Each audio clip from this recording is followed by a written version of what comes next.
lang tayo nakakaalam ng tungkol kay Iliana. Para sa iba, walang anak si Isabel. May nabasa ako sa libro. Naglalasing lang daw isang tao kapag malungkot. May problema kaya siya? Bayaan mo ko, Minerva.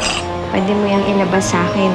Ayaw kong makagulo na naman sa iyo yung lalaking yan eh. Hindi naging madali ang mga pinagdaanan ko noon, pero nalampasan ko. Kaya hindi ko nababalikan yun. Ka masyadong bigay ng bigay. Baka mawili pa yan eh. Wala naman siyang hinihingi sa akin eh, di ba? Anong biningiti-giti mo dyan? Namimiss mo ang kaibigan mo? Siguro hinanap na ako nun. Manda ka sumama ka sa akin. May dadalhin tayo to sa Mando. Gabo! Eliana! Ay, naku, namiss kita. Ano mo, Lindo? Ang gusto ko lang naman sana makausap si Isabel. Ano? Ang kulit mo rin eh. Lumayas ka sa harapan ko dahil wala akong panahon na mag-usap sa'yo. Hindi ka naman ako sa kanya. Oo naman, no. Ang totoo niyan, bis na kitang kausapin. Buti nga, bumalik ka na eh. Okay ka lang? May problema ba?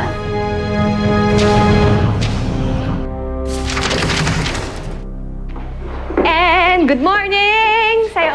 Oh. Huh. Bakit ganyan ang mukha mo? Paga ka mabobotox niyan. Pakiramdam ko nagsisinungaling si Eman sa akin. Hindi kaya pinuntahan nun si Isabel?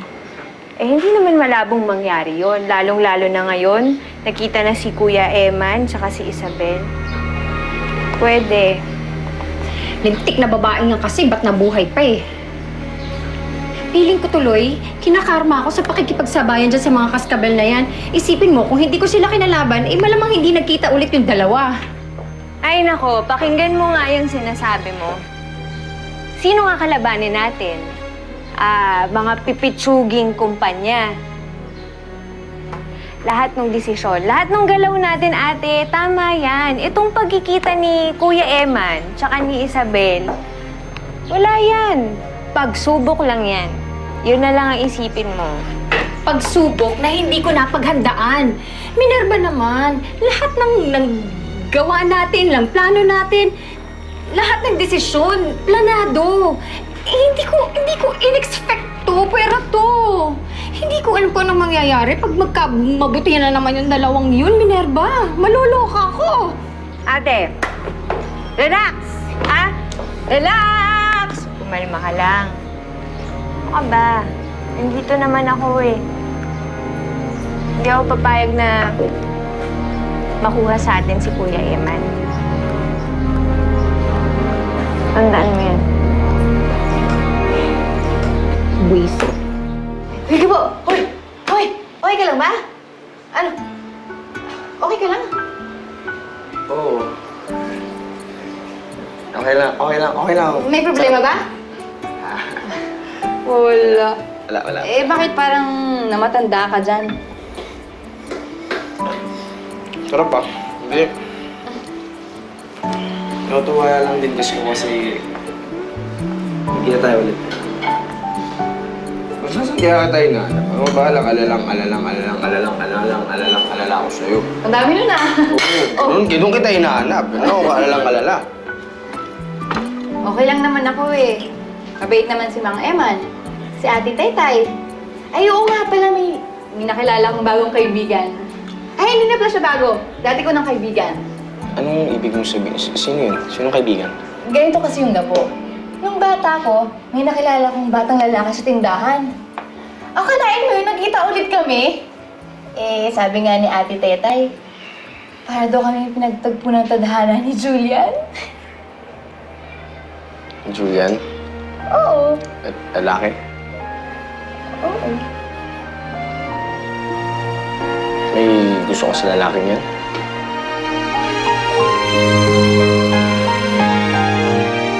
Ay, minsan magdala ka naman pa sa lubong. Tay! Ay! Eh, Kuya Emma, nagdala pala si Tay ng mga samples at saka meron siyang magandang balita para sa'yo. Talaga? Ano yun? Binibenta nga pala yung mga lupa ng mga Lorenzo sa Isla Serpente. Malaking tulong sa atin yun. Napakaraming ahas doon. Hindi ba dating sa mga kaskabel yan? O eh, ano naman? Binibenta, edi kunin. O sasabihin mo na naman, kinakalaban na naman ng pamilya ni Isabel.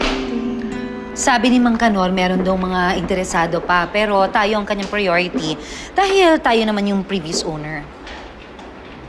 Tsaka papa, plano namin ni Isabel na pumunta ng Serpente Island para makausap yung may-ari sa lalong madaling panahon. Sige, puntahan nyo. Total, kaya naman namin ni Eddie na bantayan ng negosyo. Hindi. Ang iniisip ko sumama nga ako sa inyo Dahil, alam nyo naman, nung huling nandun to si Isabel, muntik nang mawala sa atin. Pa, ano ka ba? Dito ka na lang. Baka mapagod ka sa biyahe at saka huwag mo akong alalahanin. Matigas pa ang ulo ko noon, kaya nangyari yon pa. Pero ngayon, natuto na ako. Hindi na ako magpapadalos-dalos. I'll be okay, I promise. Tsaka papa, kasama ko naman si Isabel, hindi ko naman po siya pababayaan. Ang alam ko, wala na sa mga kaskabilang lupang yon. O yun naman pala kung tutuusin, wala na tayong problema. Kuya, kunin mo na yun. Sayang yun. Sige, pero tingnan muna natin yung lupa. Kailangan tignan mo na yon dahil sa alam ko binibenta sa iba yung lupang yan. It's all set then. Bumalik kayo sa Isla Serpente. At bawiin yung lupa natin para maging atin uli ang buong isla. Para sa Isla Serpente. Oh.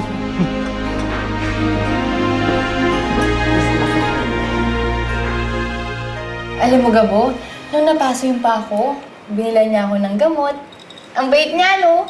Tapos lagi niya akong inaalala. Nakamusta niya ako kung okay lang ako. Alam mo kung ako nandito, ganun din naman gagawin ko, no? Pupunasan ko rin yung sugat mo. Lahat naman na lalaki, ganun Normal, walang bago. Hoy, hoy, hoy! Sino to? Teka lang. Bakit ka nagpapapasok ng taong di namin kilala? Ma'am Margarita, si Gabo po, kaibigan ko. Talaga? Apo. Wala akong pakialam. Alam mo, Eliana, hindi porket dito ka na nakatira, pwede kang magpapasok ng kung sino-sino dito sa bahay namin. At ikaw, magpapaalam ka nga muna bago ka bibisita dito. Mali ba namin kung anong klaseng tao ka? Ma'am, hindi naman ho ako bisita dito. Sinamahan ko po si Sir Samuel para magdala ng gamit dito. Trabahador ho ako sa farm. Trabahador ka naman pala di bakit ka nandito sa loob? Chinichika mo pa yung katulong namin. Sinasayang nyo lang yung binabayad namin sa inyo Marga, tama na. Huwag ka magsalita ng ganyan. Bakit? Totoo naman Guys, pasensya na kayo Hindi niya sinasadya. Halika nga, mag-usap tayo. Ano ba? Bakit ba? Totoo naman yung sinasabi ko, di ba? Marga, stop it. Halika, mag-usap tayo. Pasensya na kayo. Halika. Kainis kasi ito Marga naman. Ayun yung ama mo. Di ba, yun yung muntik mong nakawan? Gabo, siya nga. Siya. Oo. Siya yung muntik mong nakawan. Nakangiti ka. Adik ka. Hindi. Ang ibig sabihin ko siya. Siya yung lalaking kinukwento ko sa'yo. Si Julian. Teka nga. May gusto ka dun sa syota ng amo mo? Wala naman sinasabing may gusto ako sa kanya. Halata naman kahit di mo sabihin. Alam mo, Gabo, kahit may gusto ko sa kanya, alam ko namang bawal Dahil boyfriend siya ng amo ko.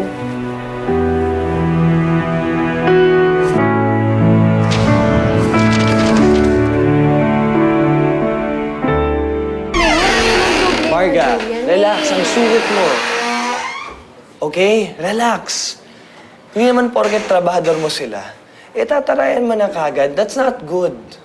Yeah, but Julian, I have no intention of being their friend.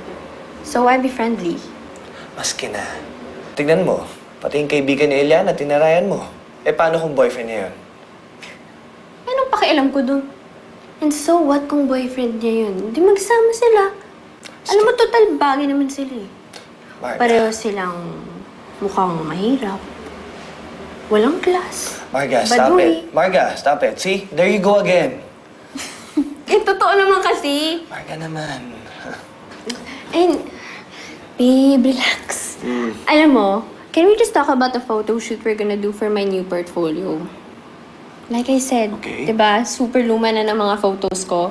And I heard that my mom and my dad are going to Isa Serpente. And I heard magaganda yung mga beaches doon, jungles, and what's a better location for a photo shoot, right? So, ano mo naman favorite photographer kita? Punta tayo? Please? O sige, kailan ba yan? Sa isang araw na. But you have to promise me one thing. Hindi mo sila aawayin. Sige na, oo na. Promise, ha? Promise.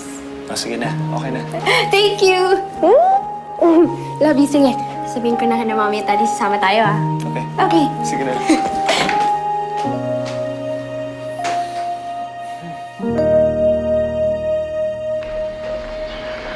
Saan ka ba nagpunta, anak? Kay Isabel, tay. Ano? Anak naman. Alam ko sasabihin mo. Sasabihin mo sa akin mali.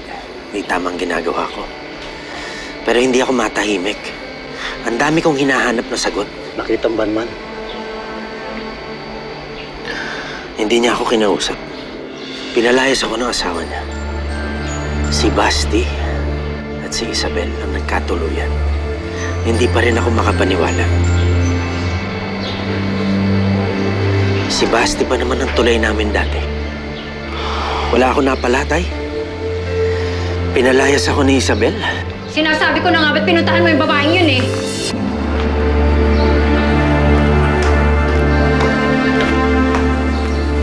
Sinungaling ka! Ang sabi mo, pupunta ka sa farm! Pupunta ka pala kay Isabel, doon sa ex mo! Sinungaling ka! Sinungaling ka!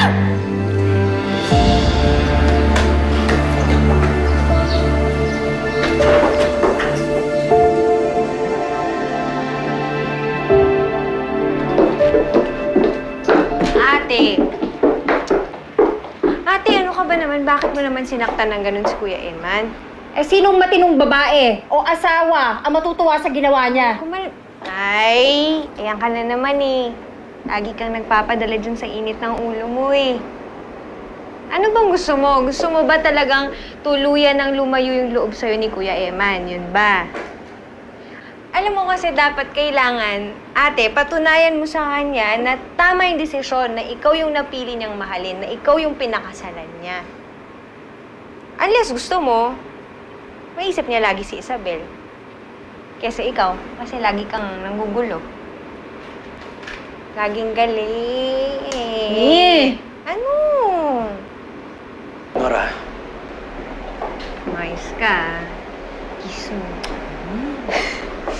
Kuya, labas muna ako. Muna ako sa labas.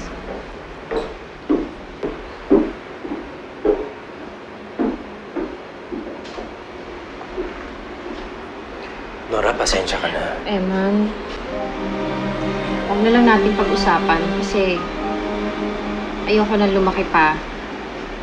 Papalampasin ko na lang to.